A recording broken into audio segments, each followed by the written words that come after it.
Welcome back to our channel. Today I'm tackling a great project, transforming this beautiful mule deer hide into genuine high-quality buckskin leather. I'm going to make the process simple and foolproof by using our complete Tan-a-Buckskin kit. The kit has everything you'll need to go from a fresh or frozen hide to a finished piece of leather that's soft, supple, and ready for crafting. So stick with me as I walk you through the essential steps of this process. The first step is to flesh the hide. This particular deer hide has already been pretty much heavily fleshed, so here I'm just pretty much cleaning it up with the ulu knife.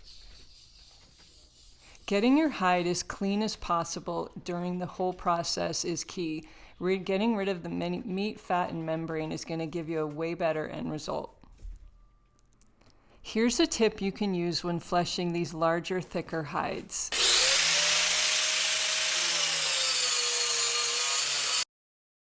An angle grinder with a coarse grit, here I'm using a 60 grit, does a nice job of speeding up the fleshing process. However, the ulu knife by hand still does a better job getting around the edges and delicate areas like the tail.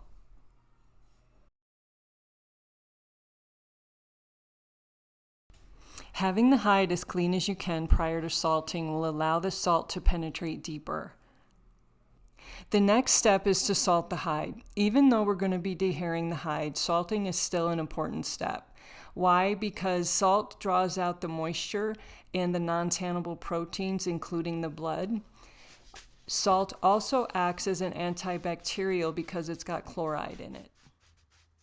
Controlling bacteria during every stage of the tanning process is key. This is going to give us the best end result. After you've applied a nice thick layer of salt, go back over it with another sprinkle just to make sure you've got all the wet areas. I let this hide dry overnight, and as you can see, it's nice and crusty. If it was still damp, what I would do is shake off the salt and then resalt it again, but this time we're ready to go with just one salting.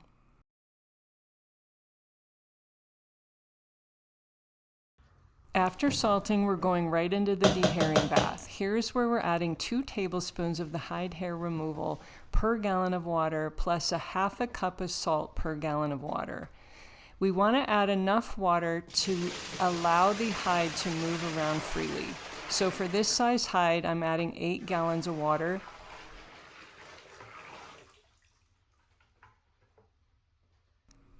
For this bath, I'm just using room temperature water, and I'm just stirring so I can dissolve the salt and the hide hair removal product. Once it's all mixed in, we're going to add the hide, and I'm going to start with adding it with the flesh side down. And you just want to really work it in and just make sure all the sides get covered. I soak the deer hide overnight in the dehairing bath. Generally, after 18 to 24 hours, you're going to see results where the hair is really loosening up. So what you want to do is keep checking it after that time and check all sides. Some hair is going to remove easier on the outer edge and a little bit tougher on the inside. So this one needs to soak a little bit longer. So I'm going to turn it over, keep it in the bath, and then check it again in a few hours.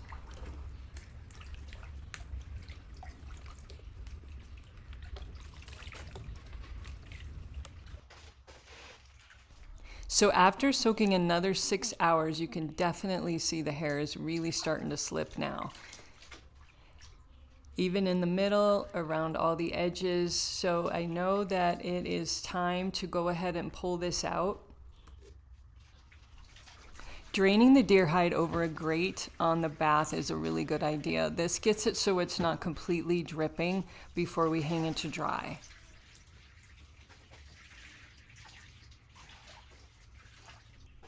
You'll notice that a lot of hair comes off right in the bath as you pull it out, and this is completely normal. So here's the mule deer hide coming out of the dehairing bath. It's draining now, getting ready to shave it. So look at what a great job this dehairing did. It's really coming off super easy. It's literally falling right off.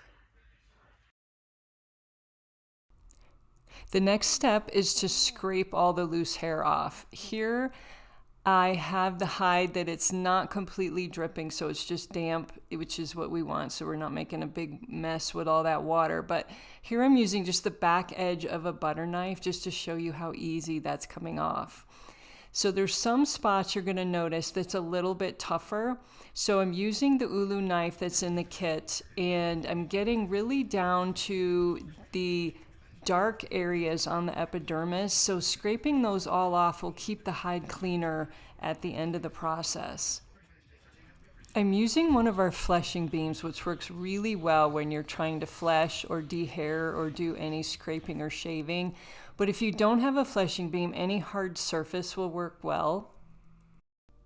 Just make sure the surface is smooth. This will prevent you from popping a hole in the hide. So another tip too is while you're doing any type of shaving is to make sure you keep the hide nice and tight. As you can see, the dehairing step goes pretty quickly. Now that the deer hide is completely dehaired, we're going to put it into a cleaning bath. Clearly, with the hair off, we don't need to mix as much, so we went from 8 gallons down to 2 gallons. I'm adding a 1/4 cup of salt per gallon and 1 teaspoon of dish soap per gallon. That's going to help clean the hide. Next, I'm adding 1 tablespoon of bleach per gallon of water. This is going to help control the bacteria as well as stop the dehairing action. So give it a stir so that all the salt dissolves. When you add the deer hide to the cleaning bath, just make sure it's completely covered and agitate it really well.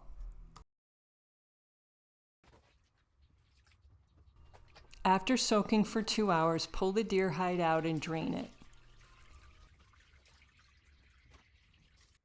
The next step now is to mix the pickle bath.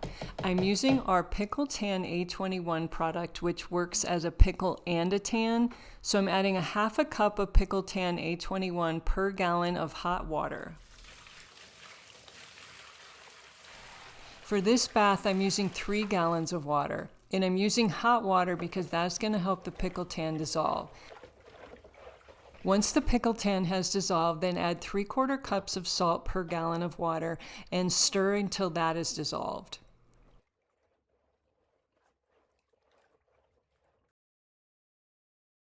So once the tan and the salt has dissolved and the water's cooled, we're going to go ahead and put in the deer hide. Be sure to really open up the hide so that the tan can get to all sides. You just don't want anything that's folded over. You want the hide moving freely around in the bath.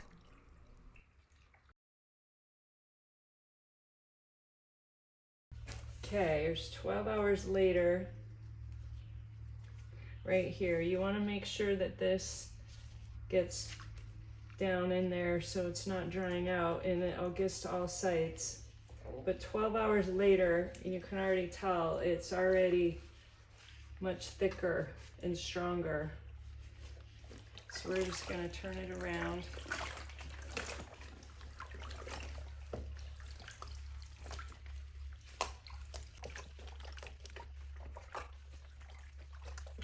Again, just be sure all areas of the hide are covered in the bath so nothing gets dried out. After the deer hide is soaked for 24 hours in the pickle bath, go ahead and pull it out. Again, drain it over the grate until it's not dripping anymore. And then hang it to dry till it's just damp. Next, we're taking our just damp hide and we're going to shave and thin it down. What this is you're just shaving the flesh side and you're helping to thin down that flesh even further so that you can have a nice thin hide to work with. Having a thin hide is going to really help that tan penetrate better, and it's going to help keep it soft and make it easier to break in the end.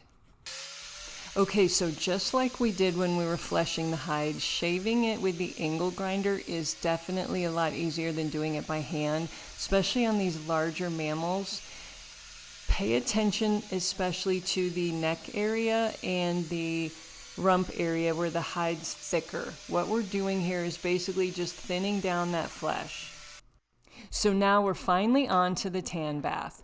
What I've done is added 2 tablespoons of baking soda per gallon of bath. So since I've got 3 gallons, I added 6 tablespoons.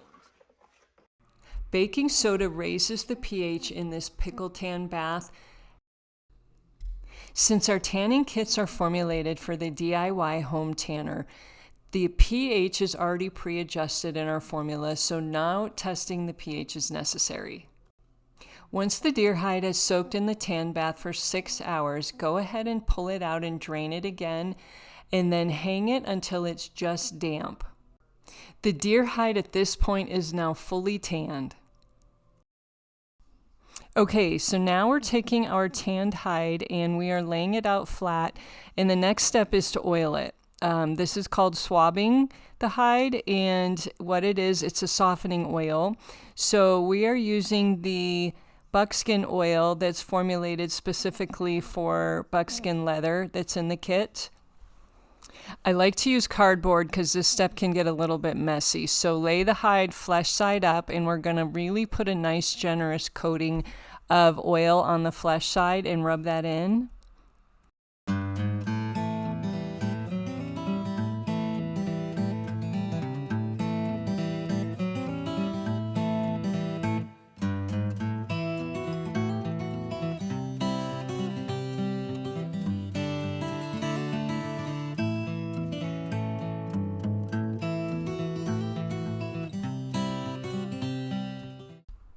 Once the flesh side has been fully oiled, let that sit for an hour or 2 so it can fully absorb, and then go back over if there's any dry spots, add just a little bit more oil and rub that in. Next, we're going to fold the skin flesh to flesh.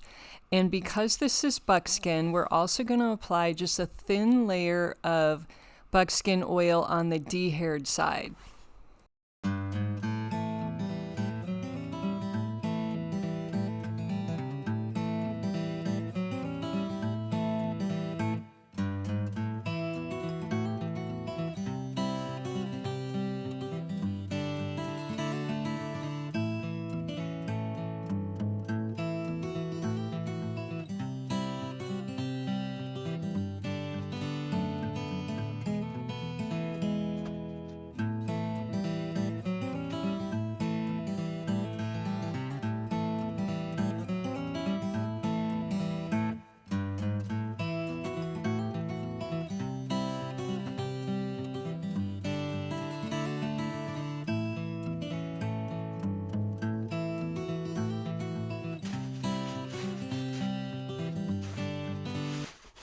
Okay, so once the buckskin has been oiled on both sides and folded, we're going to wrap it in a plastic bag overnight, and this is going to help all that oil penetrate. Okay, so the next day, remove it from the bag and open it up. The hide is going to feel really, really soft. It should not feel oily at all, which means we got just the right amount of oil on it. So now we're going to move on to the next step and hang this so we can get it drying. So to dry the hides, hang it over something that's wood. Don't use metal because you don't want it to stain the hide. And put it in an area where it's cool. Okay, so this step is where you really have to keep an eye on your hide. It is going to dry super quick without that hair on it. So as it's drying, the edges are going to dry first. And this is where you want to just really start working it. Just the dry, semi-dry areas, start pulling and stretching on them.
You can definitely get creative when breaking your deer hide. Rolling it, stepping on it, pulling it, stretching it, rolling it up.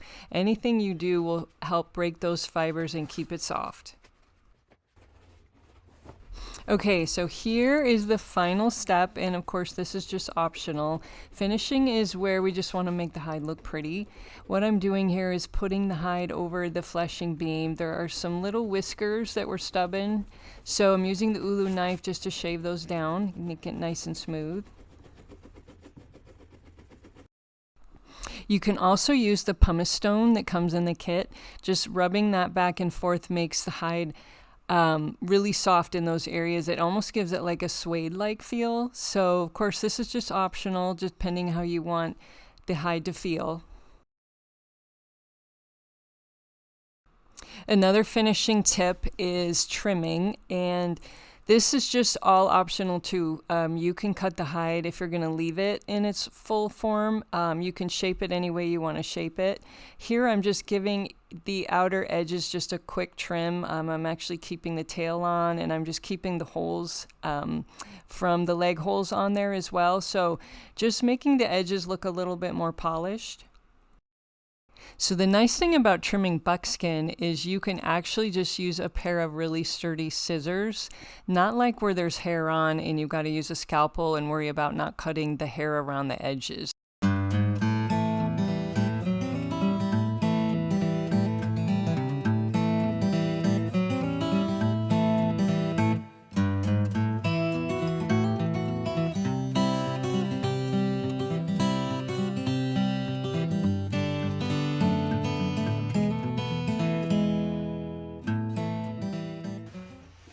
Okay, here it is.